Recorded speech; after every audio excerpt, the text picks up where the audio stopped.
Welcome to AgriBusy Channel mga paps. Samahan nyo ako, pare-parehas tayong matuto paano ba mag-alaga ng palaka.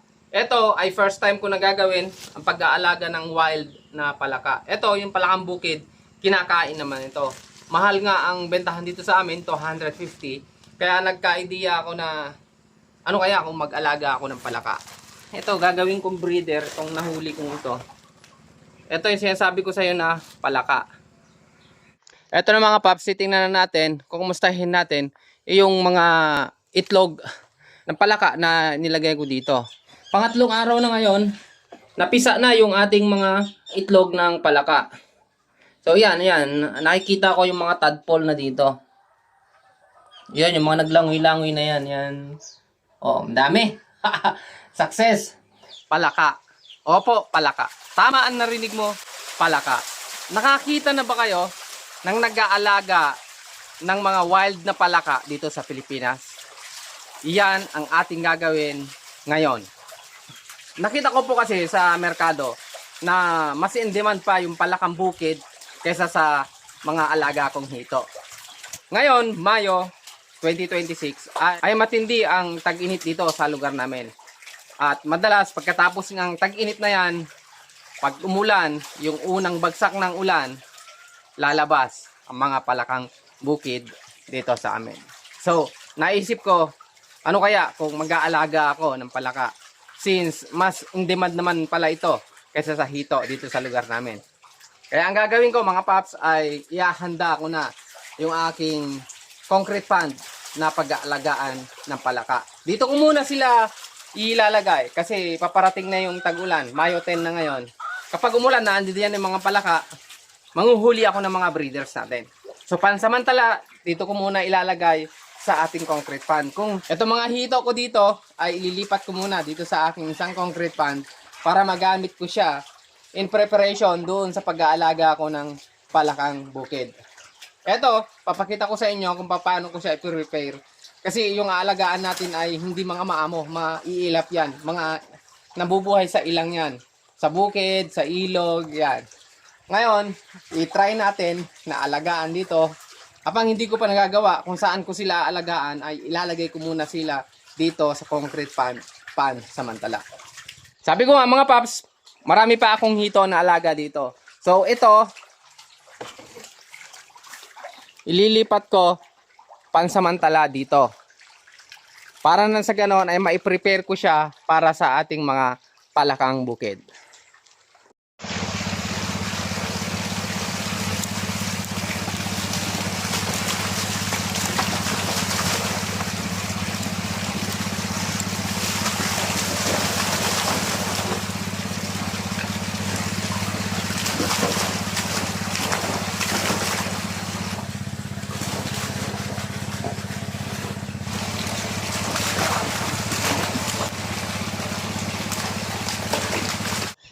Sa wakas mga paps, dumating na rin yung inaantay ko ngayong summer na ulan. Kagabi, nanguha na ako ng palaka. May nahuli naman ako doon, mga gagawin natin breeders. So ngayon, ang gagawin natin ay mangunguha tayo ng itlog ng mga palaka dito. Ngayong 2026 ay subukan natin na mag-alaga ng palaka sa ating backyard. Dito sa amin, medyo mahal na siya. 250 per kilo. So mas mas mahal pa sa tilapia o kaya sa bangus. O mas mahal pa kaysa sa ibang mga pagkain. Maghahanap ako ng itlog ng palaka dito sa bukid. Sa ganitong mga lugar kasi sila mangingitlog, yung hindi masyadong mataas ang tubig.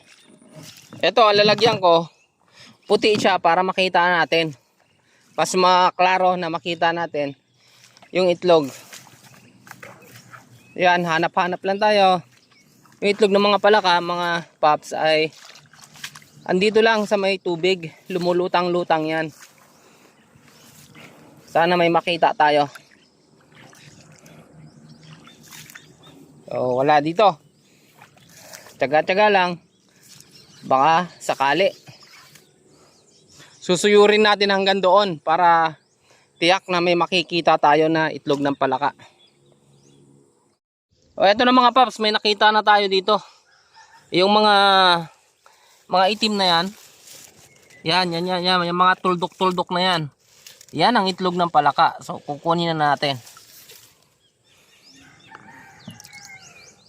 Yon, yung mga itim.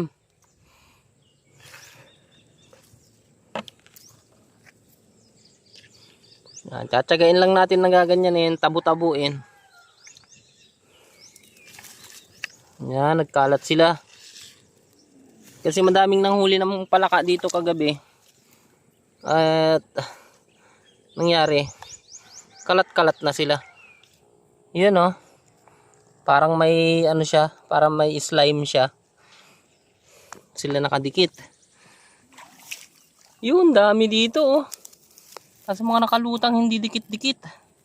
Mga yan oh. Oh, sure ball.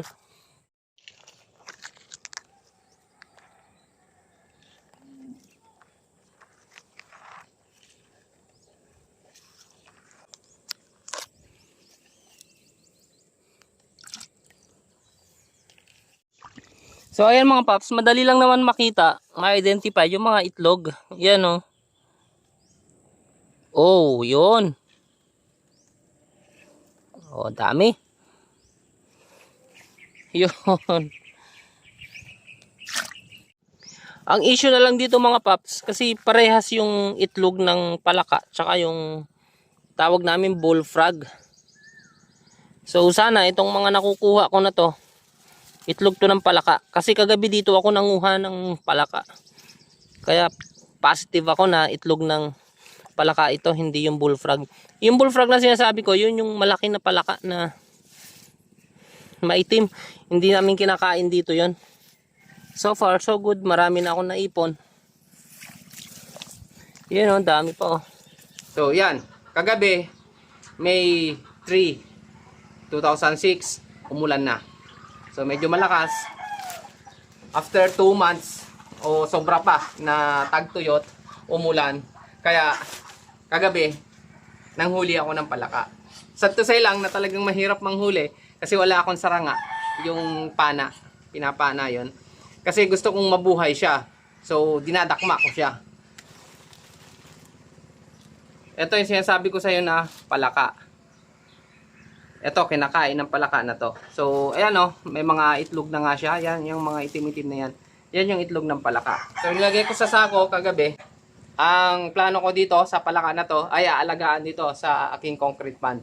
Kaya tinanggalan ko ng hito ito para dito ko siya ilagay. Yung nga lang, hindi ko pa natatapos sa lagyan ng net. Kaya ang gagawin ko muna, pansamantagal, ay ilalagay ko muna dito sa drum. So, ito, babae. Ma-identify natin ang babae kasi mas malaki siya. So yun, malaki ang tiyan, mabilog. Lalagay ko dito sa drum.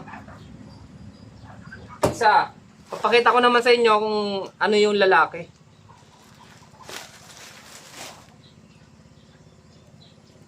Ito, babae pa rin to.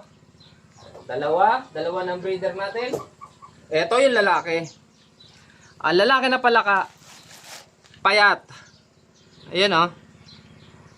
Payat siya, maliit.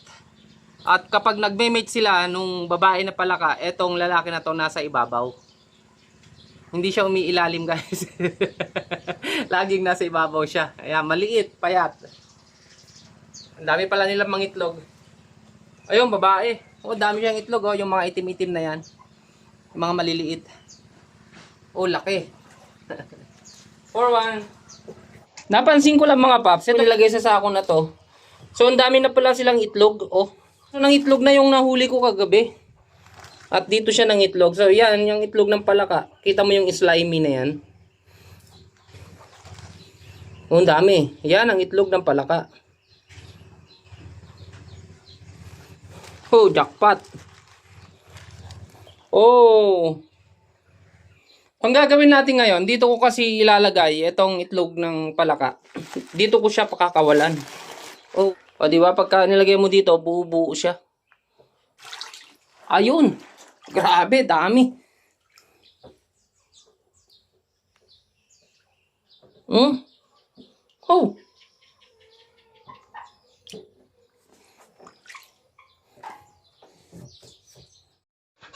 Ito naman na isa, yung nakolekta natin kanina. Ang dami din.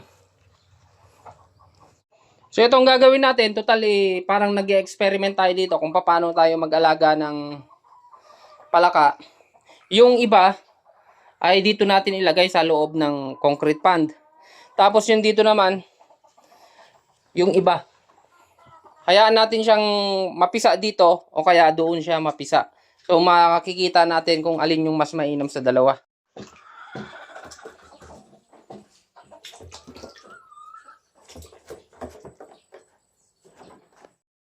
Ito Paps, pag-aalaga ng palaka dito sa backyard ay totally zero knowledge ako. Bagong gagawin ko ito. Sa mga Paps natin na meron namang background o may knowledge dun sa pag-aalaga ng palaka, paki-comment nyo mga Paps kung anong pwede kong ipakain dito sa mga palaka na to. Ito nandito na yung mga breeders ko. 6 na babae, 7 na lalaki. Nandito na sila.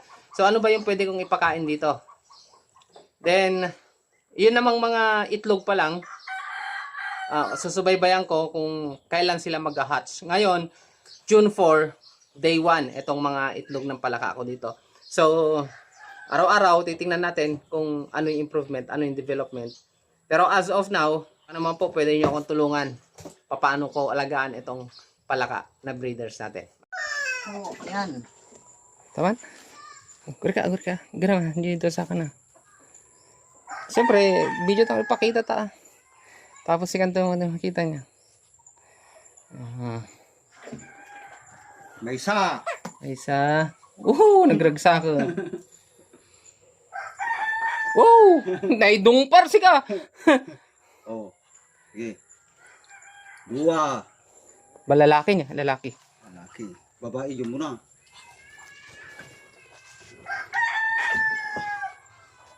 Talo. Babae. 3-1. Nagragsa ko. Permes kaya lumagtungo. Kartyong ko ay nakaungartyong kana dami ah. Babae niya. Babae. 4-1.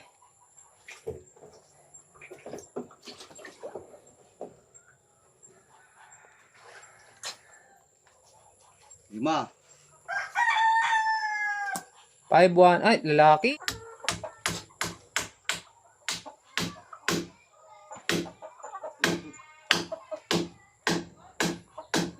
Ang bitok lakad kita alam. Yang penora dua kita.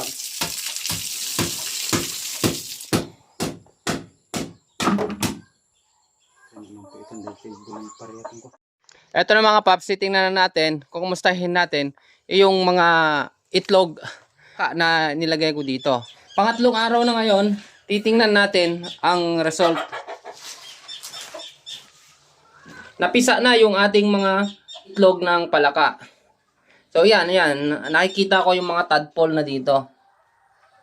Yan, yung mga naglangoy-langoy na yan. Oh, madami. Success. So nakapagpapisa na tayo ng itlog ng palaka. Bale, 2 yung in-experiment natin na papisaan dito sa concrete pan, saka inilagay natin dun sa timba. So, eto, tubig ulan itong nandito. Eto, sa timba ay tubig dun sa bukid kung saan ko kinuha yung mga itlog. Ngayon, eto, failure to. Walang napisa dito sa tubig na to. X natin to. Pagka ganito tayo magpapapisa ng mga palaka natin, hindi maaari. Kailangan magpapapisa tayo doon sa malawak, sa malaki ng tubig. So, andidiyan sila. Ayan o, yung mga nagtatakbuhan na yan. Yan mga paps, tadpole lahat yan.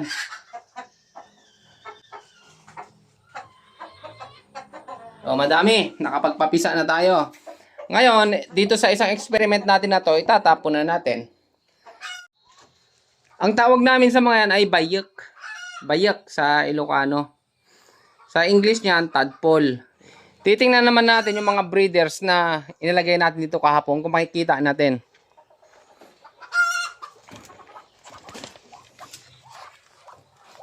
Nagawan ko na ng bahay ng mga breeders natin dito. Nilagay ko yung mga hollow blocks do para doon magtago yung mga breeders natin. Nilagyan ko ng screen para hindi sila makatakas at hindi makapasok yung mga predators. Pagka ganitong araw, nagtatago sila doon. Hindi natin sila makikita. Pero pagkagabi, lumalabas sila, naghahunting sila ng pagkain nila. Konti-konting tubig lang nilalagay ko dito. Para nang sa ganon ay hindi sila matuyuan, hindi sila mainitan. So ganyan muna yung pansamantala na ginagawa natin dito sa ating palaka experiment. Palaka farm o pag-aalaga ng palaka.